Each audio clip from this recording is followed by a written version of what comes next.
మనం ఏదైనా cinema record collections వసూలు చేస్తుంటే స్కై లెవెల్ అంటాం. అదేవిధంగా టికెట్ బుకింగ్ సైట్స్ ఓపెన్ చేసిన వెంటనే ఏదైనా చిత్రం టికెట్స్ ఉధృతంగా సేల్స్ అవుతూ ఉంటే ఫ్లయింగ్ స్టార్ట్ అంటాం. గ్లోబల్ స్టార్ రామ్ చరణ్ గారి గేమ్ చేంజర్ యూఫోరియా ఇటీవల యూకేలో అడ్వాన్స్ టికెట్ సేల్స్లో కనబడడంతో స్కై లెవెల్, ఫ్లయింగ్ స్టార్ట్ వంటి ఫ్రేజెస్ అప్పుడు గుర్తుకు వచ్చాయి. కాగా ఈరోజు యూఎస్ఏలో game changer premieres ticket bookings open అయ్యాయి. ఈ సందర్భంగా యూఎస్ఏలోని గ్లోబల్ స్టార్ ఫ్యాన్స్ ఒక అపూర్వమైన ఫీట్ క్రియేట్ చేశారు. రామ్ చరణ్ గారి పోస్టర్ పట్టుకుని స్కై డైవింగ్ చేశారు.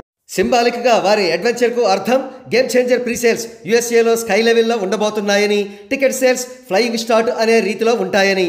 రామ్ చరణ్ గారి ఫ్యాన్స్ చేసిన సింబాలిక్ అడ్వెంచరస్ ఫీట్కు తగ్గట్టుగానే game changer USA pre sales హౌస్ఫుల్స్తో, ఫాస్ట్ ఫీలింగ్స్తో ఫ్యాంటాస్టిక్గా స్టార్ట్ అయ్యాయి. ఎప్పటికప్పుడే డిమాండ్కు తగ్గట్టుగా క్రొత్త థియేటర్లను యాడ్ చేస్తున్న పరిస్థితి. ఇకపోతే ఈ నెల 21వ తేదీన game changer pre release event యూఎస్ఏలోని టెక్సాస్లో జరగబోతోంది. టాప్ డైరెక్టర్ సుకుమార్ గారు ఈ ఈవెంట్కు చీఫ్ గెస్ట్గా రాబోతున్నారు. అదే ఈవెంట్లో game changer 4th single Dhop song release అయ్యే అవకాశం ఉంది. తమన్ సంగీత దర్శకత్వం వహించిన గేమ్ చేంజర్ చిత్రంలో కియారా అద్వానీ, అంజలి హీరోయిన్స్గా నటించారు. లెజెండరీ డైరెక్టర్ శంకర్ దర్శకత్వం వహించిన ఈ చిత్రాన్ని దిల్ రాజు గారు శ్రీ వెంకటేశ్వర క్రియేషన్స్ పతాకంపై నిర్మించారు. కాగా ఈ చిత్రం జనవరి 10, 2025న ప్రపంచవ్యాప్తంగా అత్యధిక కేంద్రాల్లో విడుదల కాబోతోంది.